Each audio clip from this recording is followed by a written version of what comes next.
அனைவருக்கும் வணக்கம். காற்று ராசியிலே பிறந்தவர்களுக்கு யார் அதிர்ஷ்ட பலனையும் யார் யோக பலனையும் தருவார், அதை பற்றி தான் இந்த வீடியோவில் தெளிவுபடுத்த போறோம். பொதுவாக காற்று ராசி என்பது இந்த ராசியிலே பிறந்தவர்களுடைய பயண வாழ்க்கையிலே மிகவும் வேகமாகவும் சமூக அக்கறையோடு செயல்படும். சமூக அக்கறையோடு எல்லோ மனிதர்களுக்கும் வேண்டும் என்ற விஷயங்களை இவர்கள் தானாக முன்வந்து செய்யக்கூடியவர்கள், மற்றவர்களுக்காக பரிவு குணம் காட்டக்கூடியவர்கள், மற்றவர்களுக்கு உதவ வேண்டும் என்ற உதவி மனப்பான்மை கொண்டவர்கள். அதுபோல காற்று ராசியை பொறுத்த வரைக்கும் மற்றொரு விசேஷ அமைப்பாக மற்றவர்களுக்கு பிரச்சனைக்கு தோள் கொடுக்கக்கூடியவர்களாக இந்த காற்று ராசியிலே பிறந்தவர்கள் விளங்குவார்கள்.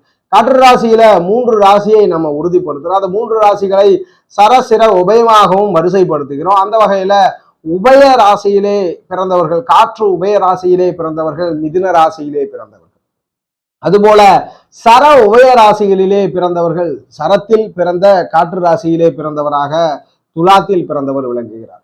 அதுபோல் சிரத்தில் பிறந்த உபய ராசியாக காற்று ராசியாக விளங்குபவர் கும்பராசியிலே பிறந்தவர். அப்ப 3 ராசி தான் காற்று ராசிகள். அதுல மிதனமும் துலாமும் கும்பமும், இந்த 3 ராசியில பிறந்தவர்கள்லாம் காற்று ராசியிலே பிறந்தவர்கள். இந்த 3 ராசியிலே பிறந்தவர்கள் சமூக அக்கறையோடு சமூகத்திற்காக செயல்படக்கூடியவர்களாக விளங்குகிறீர்கள். அதுபோல் செயல்களை எப்பொழுதுமே அதிகமாக என்ன கரண்ட்ல ஒரு சுச்சுவேஷன் இருக்கோ, கரண்ட் டெக்னாலஜி என்னவோ அதை பயன்படுத்த தெரிந்தவர்கள். மிகவும் வேகமாக பயணம் என்பதை விட மிகவும் வேகமாக சிந்தனையை செயல்படுத்துபவர்கள், அதிகமாக சிந்திக்கக்கூடியவர்களாக இந்த காற்று ராசியிலே பிறந்தவர்கள் விளங்குகிறீர்கள். இப்படிப்பட்ட இந்த காற்று ராசியில பிறந்தவர்களுக்கு எந்த கிரகம் விசேஷ யோகத்தை கொடுக்கும்? யோகம்னா ஒண்ணும் இல்லை, எந்த செயலை செய்தாலும் அதுக்கு ஒரு அப்ரிசியேஷனோ, அதுக்கு ஒரு அங்கீகாரம், உரிய அங்கீகாரம். ஒரு நபர் கடின பலனை ஒரு நாளைக்கு ஒரு 10 மணி நேரம் கடினமா உழைக்கிறார், ஆனா அந்த உழைப்புக்கேற்ற ஊதியம் கிடைக்கல, அந்த உழைப்புக்கேற்ற அங்கீகாரம் கிடைக்கலன்னா அங்க அவருக்கு யோகம் இல்லைன்னு அர்த்தம். ஒரு மனிதர் கடுமையாக 10 மணி நேரம் உழைக்கிறார், அந்த மனிதனுக்கு 10 மணி நேரத்துக்கு தகுந்த சரியான ஊதியம் கிடைக்கிறது, சரியான கௌரவம் கிடைக்கிறது, சரியான அங்கீகாரம் கிடைக்குதுன்னா அங்க யோகம் வேலை செய்கிறது. யோகம் என்பது நீங்கள் செய்த செயலுக்கு சரியான அங்கீகாரத்தை பெற்று தருவது யோகம். அதுபோல யோக கிரகங்கள் எப்பொழுதுமே ஒரு மனிதரை உயர்நிலை தளத்துல பதவி அமர்த்தும், உயர்நிலை தளத்திலே செயல்களை செய்ய வைக்கும். இதுதான் விதி. அப்ப யோக கிரகங்கள் எல்லா மனிதருக்குமே ரொம்ப முக்கியம்.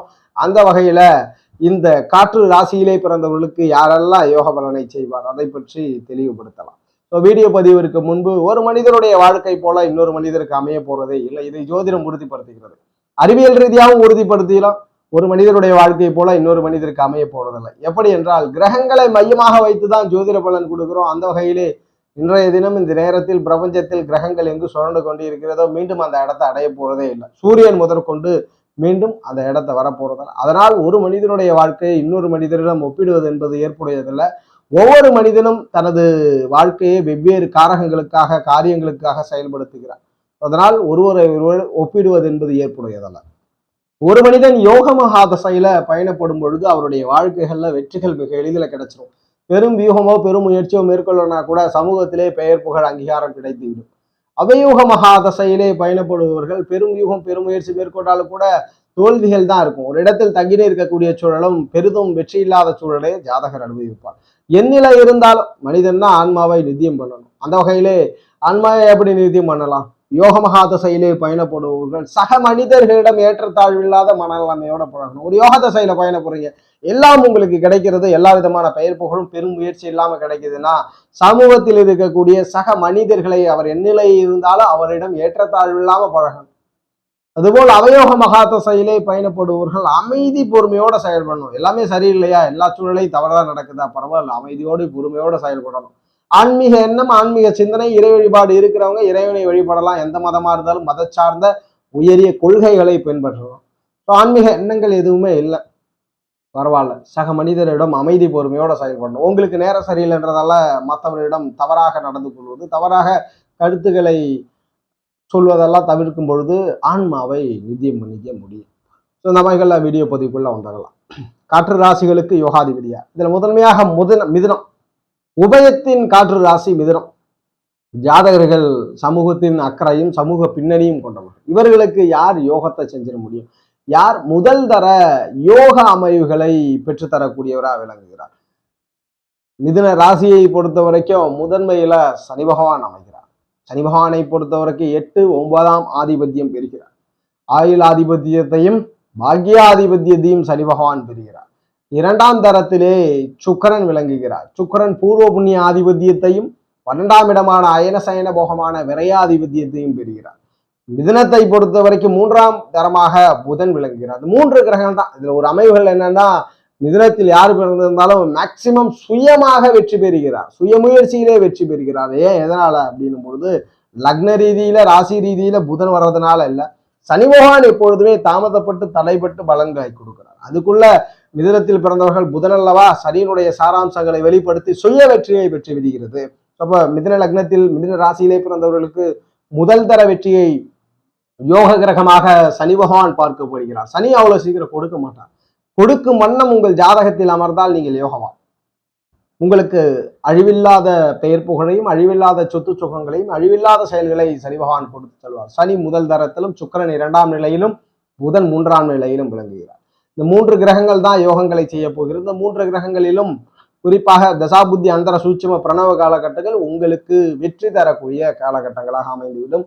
இதற்கு அந்த கிரகங்களில் ஏதேனும் ஒரு கிரகமாவது ஸ்தான பலம் பெற்று தசை நடத்திவிட்டால் நீங்க யோகவான், பெருமளவு வெற்றியை பெற்று விடுவீர்கள். ஸ்தான பலம்னா என்ன வரையறுக்கிறோம்? ஒரு கிரகம் ஆட்சி பெற்ற நிலை, உச்சம் பெற்ற நிலை, நீசம் பரிவர்த்தனை பெற்ற நிலை, நீசபங்க யோகம் பெற்ற நிலை, திக்பலம் பெற்ற நிலை, வர்க்கோத்தமம் பெற்ற நிலை, நட்பு நிலை எல்லாம் ஸ்தான பலமா வரையறுக்கணும். இப்படி ஸ்தான பலத்தோட இந்த மூன்றில் ஒரு கிரகம் இருந்து திசை நடத்தினால் மிதுனத்திற்கு மிகப்பெரிய யோகம் உண்டு. அதுபோல் இந்த மூன்று கிரகங்களோட தசாபுத்தி அந்தர சூட்சம பிரணவ காலகட்டங்கள் வெற்றிக்கான காலகட்டம். யோகாதிபதிகளாக இவர்களே செயல்படுகிறார். துலாத்துல பிறந்திருக்கிறீங்க, துலாமனையிலே பிறந்தவர்கள், காற்று ராசியில பிறந்தவர்கள். இந்த காற்று ராசியிலே பிறந்த துலாத்திற்கு எந்த கிரகம் ராஜயோகங்களை செய்யும்? பொதுவாகவே சமூக அக்கறை சமூக பின்னணி கொண்ட இந்த துலாத்தில் பிறந்தவர்கள் இயலிசை நாடகம் போன்ற கலைப்பிரியர்களாகவும் இருப்பார்கள். உங்களுக்கு முதல் தர யோக அமைவுகளை, துலா ராசிக்கு முதல் தர யோக அமைவுகளை கொடுக்கக்கூடியவர் கண்டிப்பாக சனி பகவானாக வருகிறார். இரண்டாம் தரத்திலே புதன் பகவானாக வருகிறார். மூன்றாம் அமைவுகளிலே சுக்கிரனாக வருகிறார். துலாம் ராசியிலே பிறந்திருக்கிறீங்கன்னா முதல் தர அமைவுகளிலே சனி பகவானைத்தான் நீங்க பார்க்கணும். சனி பகவான் நல்ல முறையில ஜாதகத்தில் இருக்கணும். அதுபோல் இரண்டாம் தர அமைவுகளிலே ஜாதகங்கள்ல முக்கிய அமைவுகளை சுக்கிரன் பெறுகிறார். மூன்றாம் தரத்துல புதன் பெறுகிறார். ஏன் சுக்கிரனுக்கு முன்னுரிமை கொடுக்கிறோம் புதனை விட? லக்னாதிபதி 8ஆம் ஆதிபத்தியம் பெற்றதனால் சில காரக முரண்பாடுகளை அங்கு செய்தாலும் புதன் 12ஆம் இட ஆதிபத்தியம் பெறுவதனால் சுக்கிரன் முதன்மை பெறுகிறார். இப்போ துலாம் ராசி துலாம் லக்னத்திலே பிறந்தவர்களுக்கு இந்த மூன்று கிரகம் தான் யோகாதிபதி. சனி சுக்கிரன் புதன், இந்த மூன்று கிரகங்களோட தசாபுத்தி அந்தர சூட்சம காலகட்டம் மிகப்பெரிய வெற்றியை கொடுக்கிறது. மிகப்பெரிய வசதி வாய்ப்புகளையும் பெற்றுத்தர கடமைப்பட்ட நிலையிலே அவர் அமைந்து விடுகிறார்.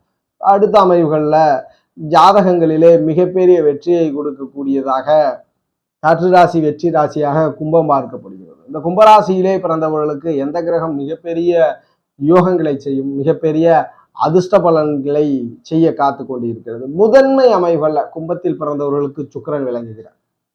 இரண்டாம் தரத்திலே புதன் விளங்குகிறார். மூன்றாம் தரத்திலே சனி பகவான். கும்ப காற்று ராசியிலே பிறந்தவர்களுக்கு முதன்மை அமைவுகளை பெறக்கூடிய கிரகமாக சுக்கிரனும், அடுத்த நிலையிலே புதனும், மூன்றாம் நிலையில சனி பகவானும் வருகிறார். இந்த மூன்று கிரகங்களோட தசாபுத்தி அந்தர சூட்சம பிரணவ காலகட்டம் வெற்றி காலகட்டமாக அமைகிறது. இப்ப காற்று ராசிக்கு ஓவராலா இந்த மூன்று கிரகங்கள் தான் வெற்றி கொடுக்கிறது. சுக்கிரன், புதன் மற்றும் சனி, இந்த மூன்று கிரகங்கள் நல்ல யோக நிலையில் இருந்து விட்டால் நீங்க மிகப்பெரிய வெற்றியையும் மிகப்பெரிய பெயர் புகழ் பொருளாதார பின்னணியை பெற்றுவிடக்கூடிய ஜாதகர்களாக விளங்குகிறது. இது ராசியாக இருந்தாலும் லக்னமாக இருந்தாலும் பொருந்தக்கூடிய ஒரு பலன் தான். ஜோதிட ரீதியான தகவல் அல்லது உங்களுடைய சுய ஜாதகம் சார்ந்த சந்தேகங்களுக்கு ஸ்கிரீன்ல தெரிகிற நம்பரை தொடர்பு கொள்ளுங்க. வாழ்க வளமுடன். நன்றி.